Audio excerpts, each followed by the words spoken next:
तो अतीक के बेटे असद का एनकाउंटर हो गया। यूपी एसटीएफ ने ये एनकाउंटर किया है और ये बड़ी जानकारी मिली, उसके बाद पुष्टि भी हो चुकी है। जिसने सोचा भी नहीं होगा कि उमेश पाल की हत्याकांड उसी की मौत की वजह बन जाएगी। वही असद जो गुनाहों का बादशाह बनना चाहता था, वो असद अब हमेशा हमेशा के लिए अस्त हो चुका है।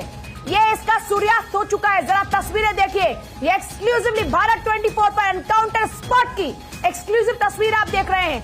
अतीक के आतंक का दी एंड परिवारों को रुलाया है। उमेश पाल की मां नहीं रो रही है, उसकी पत्नी नहीं रो रही है, उसके बच्चे नहीं रो रहे हैं। वो जो पुलिस के 2 जवान हैं, उनके परिवार के लोग नहीं रो रहे हैं। राजू पाल जिनकी हत्या की है, उनके साथ रहने वाले लोग नहीं रो रहे हैं। कितनी ऐसी घटनाएं हैं। अगर ये अपराध नहीं करते, और अपराध करने वालों को तो अंजाम हो रहा है। कितने बच्चों को इन लोगों ने अपराधी बना देने का काम किया है।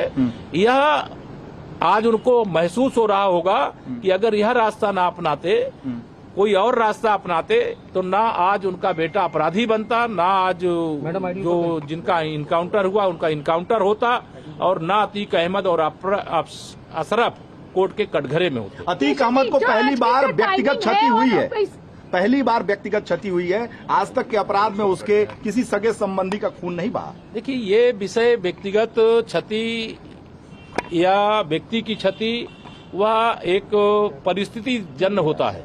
लेकिन मैं यह जरूर बार बार कहता हूं कि इस प्रकार का अपराध करने वाले को यह आज संदेश गया है कि ये नए भारत का नया उत्तर प्रदेश है।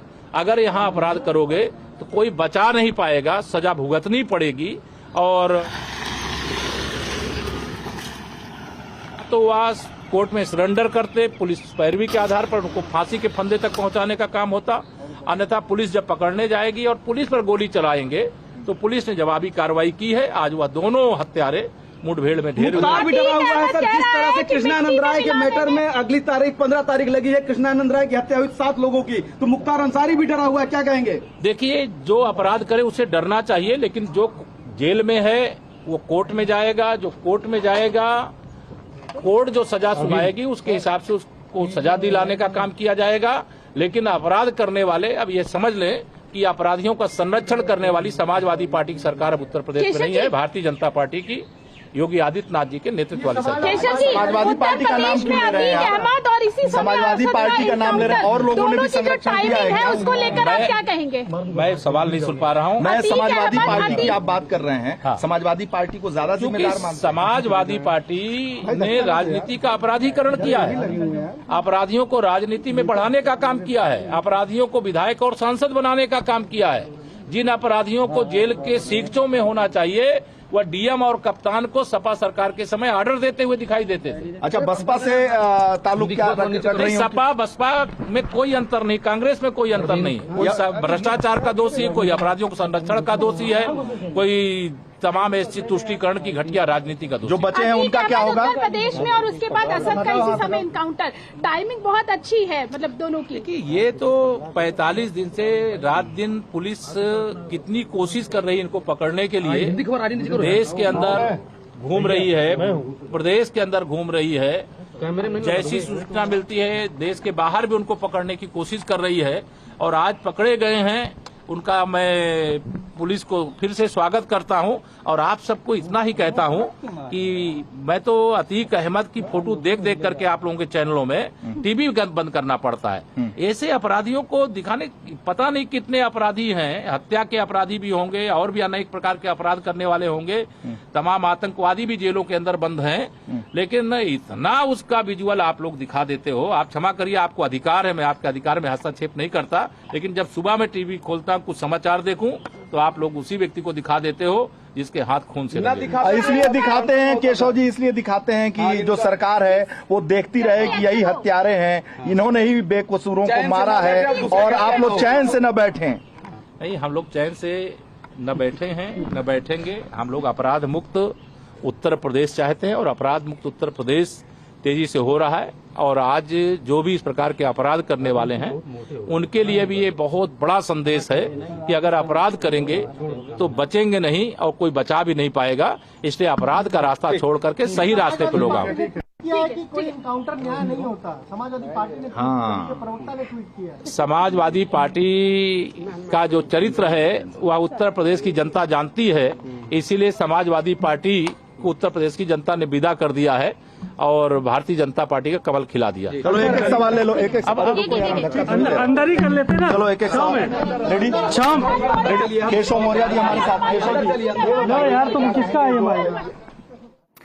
देखिए तस्वीरें आप देख रहे हैं केशव प्रसाद मौर्य को। आप सुन डिप्टी सीएम केशव प्रसाद मौर्य, उनकी तरफ से कहा गया कि देखिए ये हुआ है, इसका सूर्यास्त, असद का साथी वो भी ढेर हुआ। और एक्सक्लूसिव तस्वीर हम आपको दिखा रहे हैं। दूसरी तस्वीर वो जब एनकाउंटर स्पॉट पे असद की डेड बॉडी और उसके बाद एम्बुलेंस उन डेड बॉडीज को ले जाते हुए। दो एक्सक्लूसिव तस्वीर आपके सामने है फिलहाल। अतीक अहमद के बेटे का एनकाउंटर, उमेश पाल की पत्नी बोली अच्छा किया। ये बड़ी जानकारी इस वक्त देखिए। सबसे बड़ी बात, एक्सक्लूसिव तस्वीर आपको दिखा रहे, 5-5 लाख का इनाम घोषित था इन दोनों पर ही। एनकाउंटर के बाद बोले एसटीएफ चीफ अमिताभ यश, उनकी तरफ से कहा गया कि दोपहर 1 बजे ये एनकाउंटर हुआ है। लेकिन ये भी जान लीजिए कि जिन अमिताभ यश का जिक्र बार बार हो रहा है, अमिताभ यश का डर अतीक के परिवार में पहले से ही नजर आ रहा था। ये कोई पहली बार चर्चा नहीं हो रही अमिताभ यश की। अतीक अहमद के परिवार पर पुलिस का शिकंजा पहले से कसा हुआ है। आईपीएस अमिताभ यश का नाम एक बार फिर से चर्चाओं में इसलिए भी है क्योंकि अतीक अहमद की बहन ने इससे पहले प्रयागराज में बाकायदा प्रेस कॉन्फ्रेंस कर खुलेआम यह आरोप लगाया था कि एसटीएफ चीफ अमिताभ यश उनके भाइयों का एनकाउंटर करा सकते हैं। अब ऐसे में देखिए आप तस्वीर देख रहे हैं फिलहाल, अभी असद का एनकाउंटर हो चुका है, शूटर गुलाम का एनकाउंटर हो चुका है।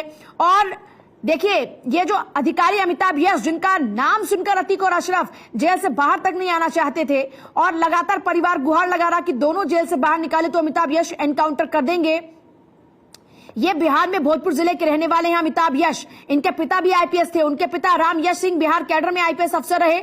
अमिताभ यश ने बचपन से ही थाने चौकी में पुलिस और पुलिस के अपराधियों से निपटने की दुश्वारियों को करीब से देखा और समझा भी। यही वजह थी कि दिल्ली के सेंट स्टीफन कॉलेज से पढ़ाई पूरी करने के बाद जब अमिताभ यश ने यूपीएससी की परीक्षा पास की तो खाकी पहनी और आईपीएस बने। अमिताभ यश का बतौर कप्तान पहला जिला संत कबीर नगर रहा। संत कबीर नगर में लगभग 11 महीने एसपी रहे। इसके बाद बाराबंकी, महाराजगंज, हरदोई, जालौन, सहारनपुर, सीतापुर, बुलंदशहर, नोएडा से लेकर कानपुर जैसे बड़े महानगरों में अमिताभ यश बतौर एसपी और एसएसपी तैनात रहे। और अब देखिए एडीजी यूपी एसटीएफ अमिताभ यश ने आखिरकार इस बड़ी कार्रवाई को अंजाम दिया।